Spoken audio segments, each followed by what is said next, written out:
కొన్ని విలువలు సిద్ధాంతాలు క్రమశిక్షణతో ఉండే పార్టీ బీజేపీ అని నమ్మకం కానీ ఇప్పుడు ఆ పార్టీలో అవి ఏవీ లేకుండా పోయాయని బీజేపీ రాష్ట్ర అధికార ప్రతినిధి పదవికి ఏనుగు రాకేష్ రెడ్డి అన్నారు. వరంగల్ వెస్ట్ అసెంబ్లీ టికెట్ ఆశించి భంగపడ్డ రాకేష్ రెడ్డి బీజేపీ పార్టీకి తన పార్టీ పదవికి రాజీనామా చేశారు. పార్టీలో జరిగిన అవమానాలు వేధింపులు భరించలేకే మనస్తాపంతో బీజేపీ పార్టీకి రాజీనామా చేశానని అంటున్న రాకేష్ రెడ్డితో మా Warangal correspondent Satish face to face. సమీపిస్తున్న వేళ వరంగల్ వెస్ట్ నియోజకవర్గంలో బీజేపీలో ఒక కుదుపు మొదలైంది. మొదటి నుంచి క్రియాశీలకంగా పనిచేస్తూ పార్టీలో తనకు టికెట్ వస్తుందని ఆశపడ్డటువంటి ఏనుగుల రాకేష్ రెడ్డి నిన్న బీజేపీ పార్టీకి రాజీనామా చేశారు. అసలు ఎందుకోసం రాజీనామా చేయాల్సి వచ్చింది, భవిష్యత్తులో ఏం నిర్ణయం తీసుకోబోతున్నారు, ఆ విషయాన్ని ఆయన్ని అడిగి తెలుసుకునే ప్రయత్నం చేద్దాం. సార్ చెప్పండి, ఎందుకోసం మీరు ఈ నిర్ణయం తీసుకోవాల్సి వచ్చింది? నేను పుట్టిన గడ్డ రుణం తీర్చుకోవాలని, ప్రజాసేవకు అంకితం కావాలనే ఉద్దేశంతో 2013లో అమెరికాలో ఉన్నత ఉద్యోగాన్ని సైతం వదిలిపెట్టి నేను ఈ గడ్డ మీద అడుగుపెట్టి భారతీయ జనతా పార్టీలో చేరడం జరిగింది. నాటి నుండి నేటి వరకు పార్టీయే ప్రాణంగా, పార్టీయే కుటుంబంగా, పార్టీ కార్యకర్తలు కుటుంబ సభ్యులుగా భావించి నేను పార్టీకి అంకితమై ప్రజలకు సేవలు అందించిన. కానీ దురదృష్టకరమైనటువంటి విషయం ఏంటంటే ఈరోజు భారతీయ జనతా పార్టీ తన మూల సిద్ధాంతాలకు సైతం తిలోదకాలు ఇచ్చింది. భారతీయ జనతా పార్టీలో ఈరోజు ప్రతిభకు స్థానం లేకుండా పోయింది. ప్రజాబలం కలిగినటువంటి వాళ్ళకు పార్టీలో ఆధారం లేదు, పనితనం కలిగినటువంటి వాళ్ళకు ప్లేస్ లేదు. ఇవన్నీ భావించి ఇవన్నీ ఆలోచించిన తర్వాతనే చాలా బాధతోనే 11 ఏళ్ళ ప్రస్థానాన్ని వీడి ఏదో అనుబంధాన్ని తెంచుకొని పార్టీని వీడాల్సి వచ్చింది.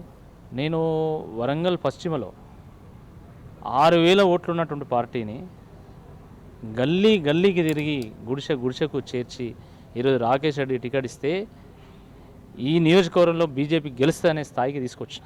నేను చెయ్యని కార్యక్రమం లేదు, నేను చెయ్యని పోరాటం లేదు. అనేక ప్రజా సమస్యల మీద ఉద్యమించినాము. రాజీనామా చేసిన తర్వాత బీజేపీ పార్టీకి సంబంధించిన నాయకులు ఎవరైనా మిమ్మల్ని సంప్రదించారా? ఆ నిర్ణయాన్ని వెనక్కి తీసుకోమని ఏమైనా కోరారా? టికెట్ ఆశించిన సరే, టికెట్ ఒకరికే ఇస్తారు, 2-3 పోటీ పడినా కూడా ఒకరికే ఇస్తారు. కానీ టికెట్ ముందు కానీ టికెట్ తర్వాత కానీ నాతో ఎవరు మాట్లాడాలి? ఒక ఈటెల రాజేందర్ గారు మాట్లాడి సరే ఇప్పుడు అట్లా అయింది, మనం ఏం చేస్తాం, నేను 2 రోజుల ఢిల్లీ పోయి వచ్చిన తర్వాత నీతో మాట్లాడతానని చెప్పారు తప్ప నాతో ఏ ఒక్క నాయకుడు కూడా మాట్లాడలేదు. నిన్న రాజీనామా చేసిన తర్వాత డాక్టర్ లక్ష్మణ్ గారు నాకు కాల్ చేయడం జరిగింది. కిషన్ రెడ్డి గారు కూడా సత్యపాల్ రెడ్డి గారిని పంపించడం జరిగింది నేను మాట్లాడాలి అని చెప్పి. కానీ ఆల్రెడీ రాజీనామా చేసినాక ఇక మాట్లాడే ఉపయోగం లేదనేటువంటి ఉద్దేశంతో నేను మాట్లాడలేదు. ఇప్పుడు నేను ఏదో ఇవాళ వచ్చి ఎదిగినటువంటి నాయకుడు, నేను 11 ఏళ్ళ క్రితం వచ్చిన. నేను ఎట్ ద ఏజ్ ఆఫ్ 26-27 వచ్చిన. నేను నాటి నుండి నేటి వరకు ప్రజల్లో తిరిగిన. నేను పారాషూట్ లీడరే, నేను కూడా పారాషూట్ ఎన్ఆర్ఐగా వచ్చి ఏదో కోట్లో పెట్టగానే టికెట్లు ఇస్తున్నారు, బీజేపీలో కూడా ఇస్తున్నారు. డాక్టర్గా రాగానే టికెట్లు ఇస్తున్నారు. ఆమె ప్రొఫెషనల్. అంటే మీరు టికెట్ ఇవ్వనందుకు బాధ కలుగుతుందా? టికెట్ విషయంలో మీతో కనీసం సంప్రదింపులు జరపకపోవడం? కేవలము టికెట్ తర్వాత సంప్రదింపులు జరపకపోవడమే కాదు, 3 ఏళ్ల నుంచి జిల్లా పార్టీ కార్యాలయంలో నాకు ప్రెస్ మీట్ పెట్టేటువంటి అవకాశం ఇవ్వలేదు. ఒక జిల్లా అధ్యక్షులు, ఒక రాష్ట్ర అధికార ప్రతినిధిగా ఉన్నటువంటి నాకు నోటీసులు ఇస్తారు. అది ఏం పార్టీ ఇది? అసలు క్రమశిక్షణ ఉందా ఏమన్నా? నేను ఆ రోజు 2013లో జాయిన్ అయ్యేటప్పుడు, పాలిటిక్స్లో జాయిన్ అయ్యేటప్పుడు అన్ని పార్టీలు ఓపెనే ఉన్నాయి. నాకు నేను ఏ పార్టీలో జాయిన్ అవ్వచ్చు, కానీ బీజేపీలో ఎందుకు జాయిన్ అయినా? బీజేపీ కొన్ని విలువలతో కూడుకున్నాడు, కొన్ని పద్ధతులతో కూడుకున్నటువంటి పార్టీ అని నేను భావించిన. ఒక క్రమశిక్షణతో మారిపోయారు అన్నటువంటి ఒక పార్టీ కాబట్టి నేను వచ్చిన తప్ప ఇంత ఘోరాలు జరుగుతాయని నేను ఎప్పుడు భావించలే. అరే ఒక జిల్లా అధ్యక్షుడు ఒక రాష్ట్ర అధికార ప్రతినిధి నోటీస్ ఇవ్వడం ఏంది నాకు అర్థం. మండలోడు జిల్లాకు, జిల్లావాడు రాష్ట్రానికి, రాష్ట్రమోడు జాతీయ నాయకులు నోటీస్ ఇవ్వచ్చా? లోపాలను అధిష్టానం దృష్టికి ఎప్పుడైనా తీసుకుపోయారా వాళ్ళ? అరే అసలు ఈ పార్టీలో చర్చకు తావులేదు. స్టేజ్ మీద కూర్చుంటారు, సమావేశం పెడతారు, స్టేజ్ మీద ఉన్నోడే మాట్లాడారు, స్టేజ్ కింద ఉన్నాడు ఎవరు మాట్లాడనివారు.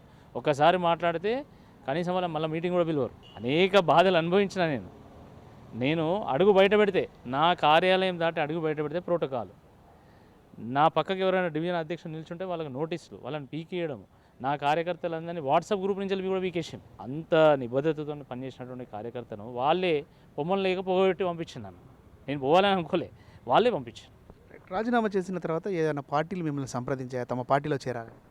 రాజీనామా చేసిన తర్వాత ఇటు బీఆర్ఎస్ నాయకులు, అటు కాంగ్రెస్ నాయకులు కూడా వారు టచ్లోకి వచ్చారు. ఒక నిబద్ధతతో నువ్వు పనిచేస్తావు, ప్రజల కోసం కష్టపడ్డావు, అనేక మంది కార్యకర్తలను తయారు చేసుకున్నావు, ప్రజాప్రతినిధి గెలిపించావు కాబట్టి మా పార్టీలోకి వస్తే తప్పకుండా సముచితమైనటువంటి స్థానంలో ఇస్తామని చెప్పి ఇటు కాంగ్రెస్ వాళ్ళు అటు బీఆర్ఎస్ వాళ్ళు కూడా చెప్పడం జరిగింది. దాన్ని సమగ్రంగా మా కార్యకర్తలతో చర్చించి ఏదో ఒక నిర్ణయం తీసుకొని మీకు ప్రకటిస్తాను. రైట్, ఇది పరిస్థితి. మొత్తానికి నిబద్ధత కలిగినటువంటి నాయకునిగా పార్టీ కోసం అనునిత్యం కష్టపడ్డా కూడా పార్టీ తనను గుర్తించలేదు. పార్టీ సిద్ధాంతాలు కూడా మారిపోయాయి. క్రమశిక్షణకు మారుపేరు అనుకున్నటువంటి పార్టీలో క్రమశిక్షణ లోపించింది. అందుకోసమే మనస్తాపం చెంది పార్టీ నుంచి దూరం అయ్యాను. నా భవిష్యత్తు రాజకీయ నిర్ణయాన్ని తన అభిమానులతో చర్చించి తగినటువంటి నిర్ణయం తీసుకుంటా అని రాకేష్ రెడ్డి చెప్తా ఉన్నారు. కెమెరా పర్సన్ భిక్షపత్తో సతీష్ రాజ్, న్యూస్, వరంగల్.